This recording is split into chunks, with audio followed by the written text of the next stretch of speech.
Call the American Red Cross. Golden Girl Room of Clanahan. Next, Joan Rivers. I'm John Palmer. There are some places you and I will never visit, but sometimes we can vicariously travel there through the daring or artistry of others. Frank Borman was one of the 3 astronauts who bravely orbited the moon and opened a faraway door to the outer reaches of space. Arlo Guthrie invited us to a place called Alice's Restaurant, where real life and imagination met at the crossroads. So here's your ticket. You're about to experience instant recall. On Christmas Day, there's a new star in the heavens. 250,000 miles from Earth, the small spacecraft rounds the far side of the moon. 3 men have just made history. The bold voyage of Apollo 8. And from the crew of Apollo 8, a Merry Christmas, and God bless all of you on this good earth.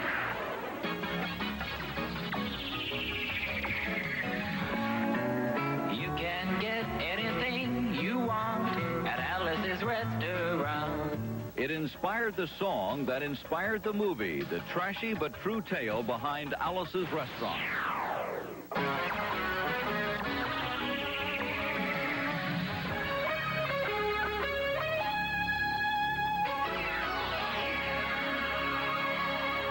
Also ahead, Hollywood's Runaway Lovers, the romance of Laurence Olivier and Vivien Leigh.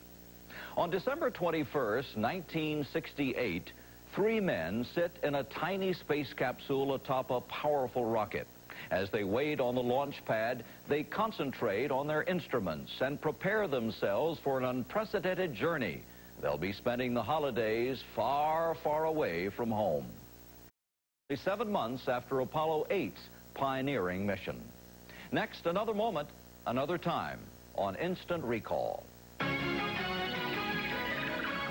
The true story of a musical saga close to the heart of the 60s generation, Alice's Restaurant. Also, it's the greatest marriage of talent and beauty that Hollywood has ever seen. But their road to the altar was anything but smooth.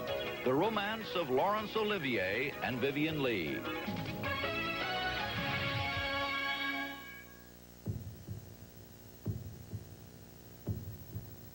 One billion people, 1/5 of our human family. I'm Gene Wilder. I know that ovarian cancer is something that all women are concerned with, so let me give you a few facts that may help. The most important thing is early detection.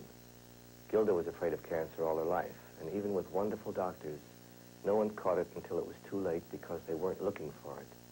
If you have vague symptoms like abdominal bloating, clothes that feel tight, sudden fatigue, backache, don't worry, that's normal.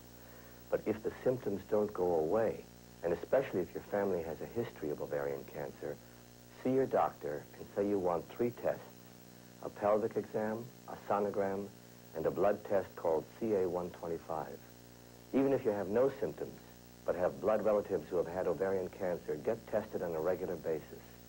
These tests aren't foolproof, but they're our best hope for early detection. Please don't be afraid. Just do it.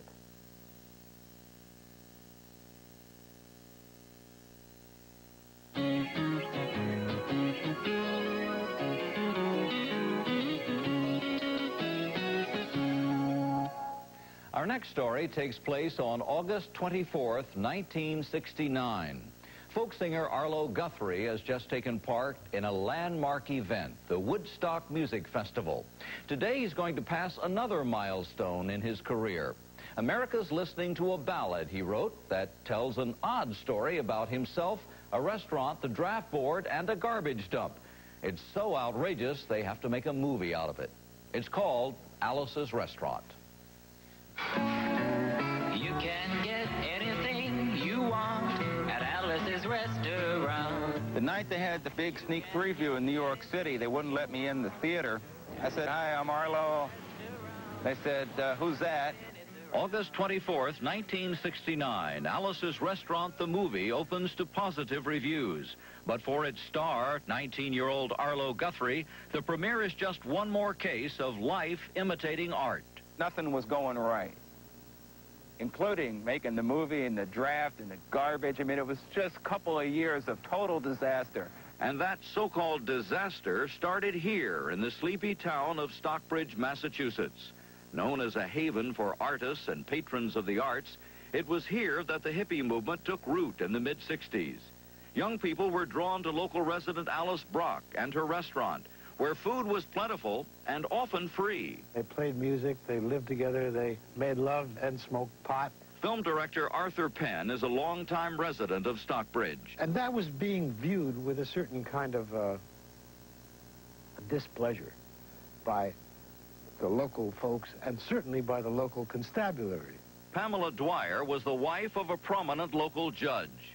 I vaguely remember Alice's restaurant starting, but it wasn't the sort of place that I would have gone to. Franklin Sturgis is the local court clerk and his wife Victoria active in civic affairs.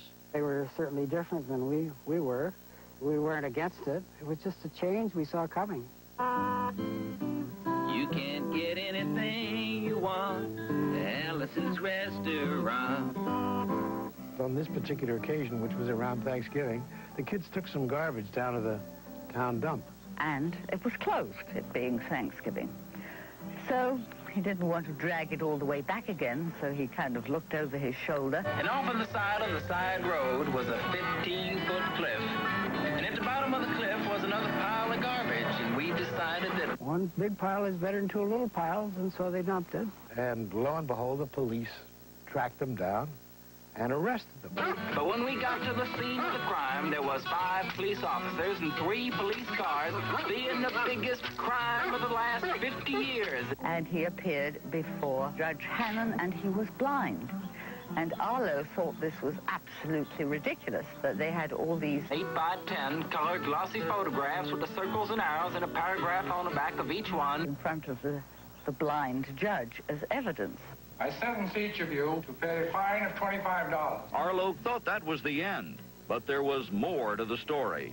Because I was out of college in those days, the military was very interested in what I was doing, where I would be, so that they could locate me if they needed another person to go to Vietnam, which they did. And I soon started going through the draft procedure. They got a building down in New York City called Whitehall Street where you get injected, inspected, detected, infected, neglected, and selected. When I discovered that they were having difficulty with my admittance into the Army because of a prior criminal record that had to do with dumping garbage in the wrong place, I thought it was it was at least amusing to me. And so I started using that little tune that I had written about Alice's restaurant and talking about these 2 separate things and how they tied together at the end. Arthur Penn, who lived in Stockbridge, heard the record and said, you know, this guy's not kidding. I know these people. I thought it was hilarious. I turned to my wife and I said, I'm going to make a movie about that. It seemed to me that nobody in the world could play Arlo better than Arlo. With Arlo playing the lead, Penn decides to cast the rest of this real-life drama with just that, the town of Stockbridge. Chief Oberham came to court one day, and he said, you remember those 2 boys we had in for littering? Well, he's written a song, and they're talking about making a movie of it. I said, you gotta be kidding, Bill. God save the Commonwealth of Massachusetts. He did it letter perfect. The whole atmosphere was like some crazy party. And we'd never been to anything like that before. I had known nothing about these young people. And I thought they were very sweet and sort of rather touching, and I liked them. Well, I think they came to understand these kids a lot better and to like them a lot better. I mean, they turned out not to be wild men. All they had was long hair. That was great. All of a sudden, here are these adversaries who were forced to be together, and we started to develop a real mutual respect, or at least a relationship of some kind. They did. They did make love, not war. And it was really quite a lovely time.